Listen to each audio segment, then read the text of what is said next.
Alex Hormozi achieving over $100 million net worth is in part what helped me to reach over 100+ million in sales. When I first came across Alex's content, I didn't just watch it, I used it. And these 10 strategies helped me build a real business, real systems, and generate over $100 million in revenue. By the end of this video, you'll know how I've implemented Hormozi systems and how you can use them to make your first million this year. So the first thing I picked up from him was mastering one money-making skill. I was selling a low-ticket product. I was trying to sell a high-ticket product. I was trying to grow on YouTube. I was trying to grow my Instagram. I was trying to do all these things that simply at the same time don't work because I didn't have any leverage. And what he did is he went on to client acquisition. People will try to build out their entire curriculum or try to build out their whole fulfillment or go and build a product, and then they go to sell it and there's crickets. They can't actually make any money. And so it's easier and better, actually, I should say, to sell something and then have a bad product that you fix than to have a perfect product that you can't sell. Focus on one thing, one channel, one product, one source of revenue, and make that work before I went off into other avenues. Now, you can have a money-making skill, but it's all for nothing if you don't know how to deliver free value. So one of the things I liked about him is when he started his YouTube, and I'd known him for many years, but one of the things I liked is when he started his YouTube, he started by saying, I have nothing to sell you. I make these videos because I hope that you use this stuff, you make a bunch of money, and then you come and join acquisition.com so we can invest in your business. That's why I do it. And that was pretty much in all his videos. He led with value. So one of the things I've tried to do, for example, is this is actually my free school group. Ironically, he actually is one of the co-owners of it. But in here, what you can see is that when someone comes in here, I will have free curriculum, business OS, the mindset, social assets, planning your course, recording, editing, publishing, bonuses for people who are over 10K and under 10K to make their first, $10,000 in a week. We have a bonus program about advanced ads, which a lot of people ask us about.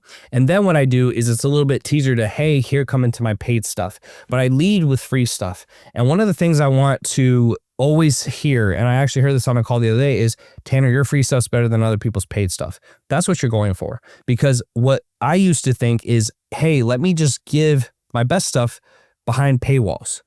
My free stuff will be okay. But the thing is, when you give your best stuff for free, it impresses people so much that they assume your paid stuff is even better, even if it's not, or you're paying for the implementation. So a lot of people I trust in this day and age to work on my business or in my business, I'm hoping that they will just implement the things that they already taught. It's not that I can't even do it half the time. It's that I don't have leverage for it. And so I need people to do it for me. So if there's one thing you can take away from this, always lead with value and give away your best stuff up front.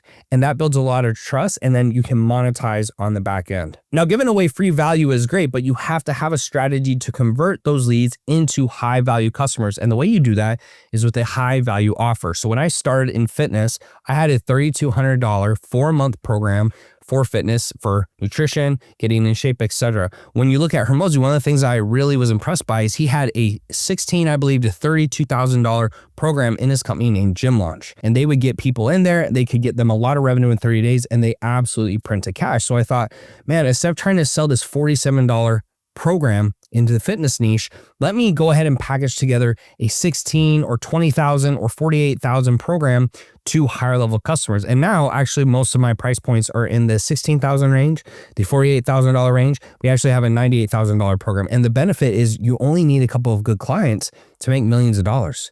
It's way more fun and they're way easier to work with. So you want to make sure you have a high value offer on the back end. If you don't know what to do, I've said this in multiple videos, go to udemy.com or allison.com where you can get free curriculum training, or it's like $100, or there's even a link down in the description below to my free school community. But there's just no excuse not to know how to build this out if you genuinely want to learn. Now, having a high value offer is great if you sell it before you build it. The reason I say that is when I started my fitness company, I wanted to sell a $47 program. I wanted to be a social media influencer, just put a link in my bio and make a ton of money. And that sounds great, but it usually doesn't work. And I spent a year building out that program, went to sell it, made nothing. And it was demoralizing because over the year, you're building up to this moment to sell it, and then it didn't work. What I wish I had done is I had sold it and then built it. Because if I had shown myself that I couldn't really sell it, and it wasn't really a need in the market, or the way I was marketing it wasn't working, I would have pivoted much sooner. I wouldn't have wasted so much time. That is why you want to sell it before you build it. Shark Tank is a great example. I always feel so bad when I see people on Shark Tank. And the reason I feel so bad is they get on Shark Tank, they wasted 1 to 2 years of their lives building out this product. They put in tons of money from loans. They've taken out a second mortgage. They've gotten into debt, and everything's riding on this deal. And so they will take a bad deal that's great for the sharks, but it's bad for the owner because of that. And the reason they have to do that is because they're so desperate, because they put everything into making this work, but it's not even really good. If you sell something first, you can sell pre-orders. Just even if it's a product, just go ahead and sell a pre-order and then go ahead and build it after. If you can't sell it, then you don't want to spend a bunch of time going out and building it on the back end. You want to sell it first and then build it after. Now, if you want to sell something, you have to build out sales systems. Something that I felt I had a similarity with Alex is we had a lot of sales experience. We had sold in person, face-to-face, I had done door-to-door, and it really helped me get good at sales. And one of the things I took from Alex, among other sales trainers, is they had a very simple, streamlined sales process. And so instead of having a 20-step sales process or 30-step and getting all this minutiae details, you have to understand the easier you can make something to understand, the easier it will be to get your team to perform. And I've listened to some sales trainers, and it drives me nuts because they'll spend an hour just talking about the opening pre-frame. And it's like, dude, I have a million other things to do. There's a million other things I can be learning. I have an hour on a phone call. Like, why are we talking so much about the pre-frame? And so I actually have a 7-step process. You can actually see it right here on my screen. I'll pull it up for you real quick. And it's really good for two of my buddies. One is Alex, one is Cole. And you can see here that there's a 7-step process. There's 1, 2, 3, 4. We'll come down here to 5. Then that's 5 right there. Yep, 5, 6, and then 7. And the reason there's only 7 steps is that's all that's necessary to close a deal. You want to make it so that if you follow through all the steps, you're not missing anything, but you can also be efficient with your time. As you scale the business, being efficient with your time and having a sales process is absolutely vital. Now, building sales systems is super important for making sales, but it means nothing if you don't productize your expertise. So when you start out your business, you might be stuck in one-to-one coaching or one-to-one fulfillment. You're doing everything yourself. And that's totally normal. That's totally fine. There's nothing wrong with you. That's how a business starts. But once you start to scale and you start bringing on, let's say 20, 30, 40, 50, 100 clients a month, it can happen. Then what you're going to want to have is scripts, templates, SOPs, a curriculum, so that you're able to rinse and repeat the process over and over. You got to think of business like a conveyor belt. And it's not meaning that you give a shitty service, but you need to have, hey, we're going to give the same thing to every single person so we can push people through as fast as possible. Anytime you're in a business where every single customer has a different game plan, that makes it a lot more stressful. So for example, I might get different business owners who he needs to focus on ads and he needs to focus on sales and she needs to focus on fulfillment, but it's similar strategies across the board. Hopefully that makes sense. If you are doing stuff that's one-to-one and it's customized here and there, you're never going to be able to build a big business. So you need to make sure that you productize your expertise. Now, if you're going to make sales and you're going to push people through your curriculum, the way you're going to get them there is by doing long-form content. Why? It builds trust. So even my YouTube, I've been posting videos for many years. It's never been #1 on my list because I've had 100 staff. I have multiple companies. I'm trying to run businesses. I only have so much time in the day, but I'm now putting more time and effort back into it. Why? Because when I get customers, even if I'm not getting a lot of views on a video, I get 500 views, 1,000 views, 2,000 views.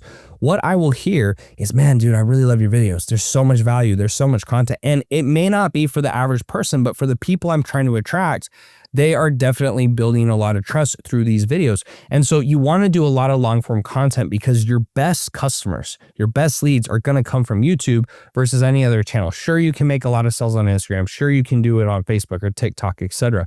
But long form content is where trust is built. And so when you do a 2-hour video, instead of building trust in 6 months with IG Reels, you can build trust in just a week. It builds authority a lot faster because people get to know you a lot more and you can go much more in depth than you can in a 30-second reel on Instagram. Now, long form is great, but what's even better is when paid ads work. Now, I can't remember the exact stat Alex used, but he was getting tremendous ROI when he was running Gym Launch. So I think it was like for every $1 they spent, they would make like a 20x return or something crazy. It was really high. And now I haven't done a 20x return, but I have spent over $30 million of my own money on ads to make $115 million in sales. So I don't have all the accounts pulled up, but I'll show you a couple accounts. This account right here. So in this specific account, I don't know why it's not showing the tools at the bottom, but you guys can see as I'm scrolling up slowly, there's a lot of money here, right? There's been a lot of money spent, 4,000, 13,000. These are different campaigns, 5,000, 2,000, 1,000, 7,000, 7,000. So like there's been millions of dollars actually spent in this account. I don't have time to go up this entire thing. I'm not sure why the tool's not showing up, but when you can learn to run paid ads profitably, it's hard to lose. Now, I will be honest, if you can build a brand and you can get millions of followers on Instagram or YouTube and you can convert those into sales, you'll make more money. And the reason is you're not having to pay for the lead. When you run ads though, the cool part is if you can pay for a lead, a stranger who doesn't know who you are, and then convert them into a paying customer, you will never be poor. You will never be broke. In fact, most of the money I've made over the last 6 years has been predominantly from paid ads. Now, I do get some referrals. I do get a couple of people through YouTube and stuff like that, but predominantly most of it has been through paid ads. And the reason I like it so much is, yes, I still want to get better at organic content and social media just to prove I can do it, to be quite honest with you. But when you can spend $1 and make 4 or more back, you'll be infinitely wealthy. And that's why I was able to spend 30 million to make 115 million. Now, running ads is great, but you want to make sure if you're going to do that, you're focusing on the right metrics, which is sales, not leads or followers. And that was a big thing I picked up from Alex a few months ago. He was doing content on fitness, relationships, business. He was doing all of it. And at the end of it, when his team looked at it, they saw that most of their sales were still coming from business related content. And the thing he said that I loved is he said, hey, when I do relationship stuff, I get more stuff on relationships. When I get stuff on fitness, I get more stuff on fitness. When I do stuff on business, I get more people who are focused on business. And so you want to make sure that what you're putting out, you're not just looking at vanity metrics. It's how many customers did you get? And I have clients, and I also know individuals and friends that are running YouTube channels that get very few views on the videos, but turn into tens of thousands of dollars, if not millions of dollars, because it's the right type of person. And if you're going to focus on buyers, you want to get as many as possible. The best way to do that is by focusing on one platform and then doing what I call echoing on 4. So my main platform that I make sales on is Instagram. Okay. And then I do a lot of echoing on different platforms. So for me and my team, what we do is we focus predominantly on Instagram and YouTube. That's where we're going to put most of our effort in around creating ideas. And then we're going to put repurposed content on LinkedIn, TikTok. We're going to do tweets and threads, which I actually write myself, but then we're going to put the same thing on both. But we're only focusing on 2 platforms. And the reason is that it takes usually about 7 touch points for a person to buy, but you can only have so much time in the day and you only have so much bandwidth and money, right? And for me, until I'm going to put more money behind my social media content, I want to see 2 of the platforms take off. Trying to do 7 things at once is the same thing in trying to build a business. Focus on one platform, get that to work, and then you can move on to the other ones. Those are the things I learned from Alex Hormozi that helped me generate over $115 million in sales. But these are the strategies. If you want to see the actual tactics on exactly what I do in a day-to-day, click here.